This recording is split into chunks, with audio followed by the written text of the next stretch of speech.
Hi guys, nari ko'y chika. Na-stress ko kay naisa ka lalaki, nanguyaw siya na ako. Ako siyang gipangutana kung unsa iyang trabaho. Ano siya? Construction daw. Kung ha? Construction lang? Time pa. Unsay mong giingon? Construction lang? Kahilas ni mong bayaan na ka. Ako, construction worker ko. Proud mi sa mong trabaho nga construction worker. Oh, tanawan ng ilan no? Construction worker. Construction worker ko. Hilas, kikang bayaan na ka.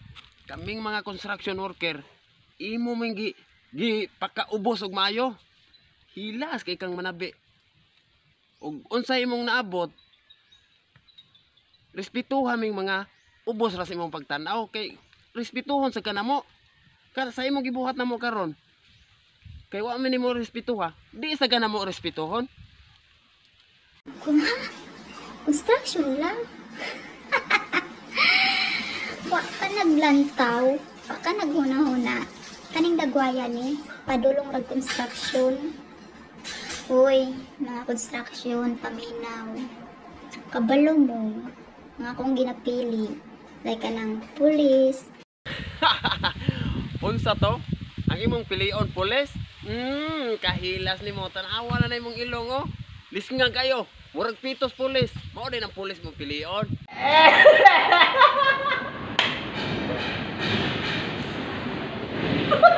Wa ka naglantaw, wa ka naghuna-huna.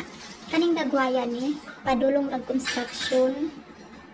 Uy, mga construction, paminaw. Kabalo mo, mga akong ginapili.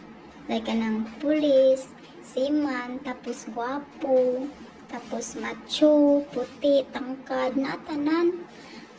Ang sarap man ang construction po. Uy, nga ultimo ra. Ha? Unsay ultimo? Ultimo sa imong baga. Handusan hinuon kaning akong patete nga pertinda kuha.